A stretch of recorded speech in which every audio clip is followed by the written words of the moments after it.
Well, I hope you're happy. I'm obviously not. The Leafs lost. Yeah, because of you. How is that my fault? Well, you're the one who's all Mr. Oh, I got the magic touch. I was at the game where the Leafs beat the Bruins 6-1. Oh. What am I supposed to do? Why don't you have season seats? Do you like having a roof over your head? Yeah. So do I!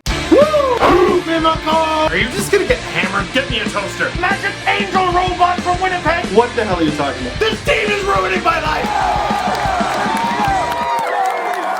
I had a lot of people after the last video talking about how I'm the lucky charm for the Leafs because I was there for the Bruins 6-1 game, but a bunch of people were like, oh, it must be nice to have season seats. Look at this, look at this. I look like a guy who has season seats. My father-in-law got sick. So if you want me to go to more games so the Leafs can win, you go out, you find him, and you cough on him. And then run. Leafs lose 2-1 to the Pittsburgh Penguins. You know what though? Not too bummed after the loss, I gotta say. But before we get to the loss, let me talk about that Hockey Hall of Fame ceremony before the game. Now I won't talk about each of the inductees. I already did that in a video a few months ago. Link down below. But I felt something a few months ago and then it lay dormant for a while. And then the ceremony brought it all back. They should have inducted Pat Burns when he was alive. Imagine what it would have been like in that building if Pat Burns was there. But because they waited to induct him, we never got that moment. We were robbed of that moment, and Pat Burns was robbed of that moment. I'm sorry, it was supposed to be a happy ceremony and all that. That just pissed me right off. And it's old news, but it all just came back. Anyhow, the game. You know, a lot of people talk about how the Leafs have this weird disadvantage, especially at home. One of the things people say is, you know, because a bunch of the players in the NHL are from Canada, Leafs, big team, always get national coverage. Players step it up. But I think there's something similar with the Penguins. Teams actually get up for the Penguins because, oh my god, Sidney Crosby and Evgeny Malkin are in town, and if we don't bring our A game, we're gonna lose 9-0. So that makes games hard for the Pittsburgh Penguins. Or there's also this, and I think you saw it in the first 10 minutes of this game. Teams don't always just go, all right, it's the Penguins, let's do this. Sometimes they go, oh my god, it's the Penguins. Hold on to your butts. And the Leafs looked terrified in the early bit. The Penguins dominated early on, they had tons of possession of the puck, and then when the Leafs finally got the puck on their stick, they handled it like a live grenade. Took a few minutes for the Leafs to settle down, and they did eventually settle down, but frankly, they were lucky to leave that period just with a tie. The Penguins outshot the Leafs 40-31 on the game, but really outside of that one bad stretch, it wasn't that bad. Then again, score effects. Leafs still hanging on, hanging in there. Oh, Pascal Dupuis. Just coming back in the lineup, need a little pick-me-up? Hey, you're playing the Leafs, come on down. Picture perfect tip, 1-0 Penguins heading into the third. And then 15 seconds into the third, Crosby with an amazing pass, again Dupuis. You see, there's a little bit of chemistry there. The other night, Kessel scored about 15 seconds into the second period against the Boston Bruins. And that also made it 2-0. And the game was pretty much won right there. The Bruins just stopped playing. But in this one, the Leafs kept coming. Cody Franzen, can we talk about the season Cody Franzen is having? We'll do that in a minute. Great shot! And it's 2-1 now. 1-2-3 for Cody Franzen. Just a damn good offensive defenseman. And a big old fella, too. There's really not that much to dislike about Franzen,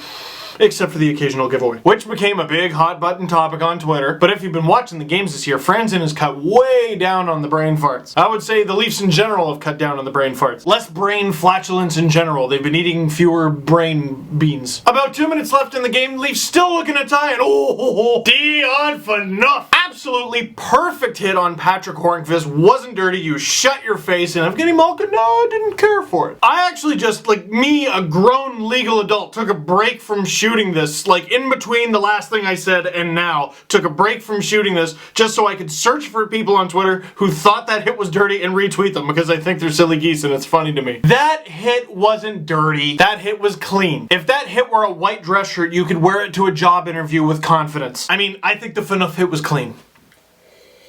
So the Leafs get to end the game with a power play. And they pull Bernier. All they gotta do is beat Thomas Greiss, so he's the backup. Are you gonna let them beat you with the backup treatment? No, you're not. God damn it. Yeah, they did. Penguins win 2-1. But I will say this. I certainly won't go as far to say the Leafs were the better team out there, but they hung in there with the Pittsburgh Penguins, one of the league's best teams, let's face it. And it's a pretty big improvement on the last game that they had against the Penguins, isn't it? Now, if they lose to Buffalo on Saturday night, I'll be a little concerned. So something I wanted to talk about, and I know he only got an assist in this game, and I say only because he's Sidney Crosby, but Sidney Crosby had an amazing assist on what ended up being the game-winning goal. For as much as Crosby is talked about in the media, even in Canada, where the Pittsburgh Penguins are not, I don't think we properly appreciate what we're watching here. When people compare Connor McDavid to Sidney Crosby and say he could be just as good, if not better, you really need to understand what you're talking about. Sidney Crosby is leading the NHL in scoring, again, just effortlessly with this guy. He is the best player of this era, hands down, period, hands down, period. And I think most people have a grasp of that, but most people don't really know where he fits all time. And I mean, he's still got some hockey left to play, but here's where he's heading. When you think about the all-time greats, the record books, you think of Gretzky. And Gretzky really does screw up a lot of stuff for the hockey record books. Most records in most sports are at least somewhat attainable. I don't know if anyone will ever beat Gretzky's records. The only way anyone's gonna have a shot at Gretzky's records is if you outlaw goalies. He's the leading scorer in NHL history. He had more assists than the second leading scorer in NHL history had total points. That's a one-off. We are never seeing that again, ever. So forget Gretzky. I'll give you a record Sidney Crosby does have a shot at, though, and this is insane. Now, we don't know that Sidney Crosby is going to be a Pittsburgh Penguin for the rest of his career, but let's pretend he's going to be. Stop freaking out, Penguins fans, okay? I think it's a good bet. Steve Yzerman is the 7th leading scorer in NHL history with 1,755 points, but he also holds the record for most points by a player who spent his entire career with one team. Again, 1,755 points. It's going to be really hard. It's a long shot, but Crosby's got a chance. Crosby's already got 793 points, so he's less than 1,000 from it. So if Sidney Crosby played for 10 more years, that's 820 games. Let's pretend he misses a bunch due to injury. We'll say he plays 750 of those games. I mean, I'm docking the guy almost a full season's worth of games in there. Sidney Crosby currently scores at 1.406 points per game, which, by the way, is the 4th highest points per game in NHL history. The only guys he's behind are Wayne Gretzky, Mario Lemieux, and Mike Bossy, and he's one ahead of Bobby Orr. If Crosby continues to score at 1.406 goals per game times 750 games, which is totally doable, that's an extra 1,054 points, giving him 1,847 points at the end of his career, which would be good for 4th all-time, 3 points behind Gordie Howe. And, more importantly for the discussion we're having, a full 92 points ahead of Steve Yzerman. Now, can he score at 1.4 points per game for the rest of his career? There's a whole lot of ifs, ands, and buts in there, but wow, does Crosby have a shot. He gets a ton of coverage, he gets a ton of praise, but I don't think we fully appreciate when we watch Sidney Crosby that we might be watching one of the top 5 players to ever play hockey. That's a lot to digest. I'll put some links down below. That's it for this one. Thank you very much for watching. Click like if you like this video. Click subscribe if you really liked it. Tell all your friends. Don't forget to check out my Hockey Hall of Fame video down below, and I will see you, well, tomorrow.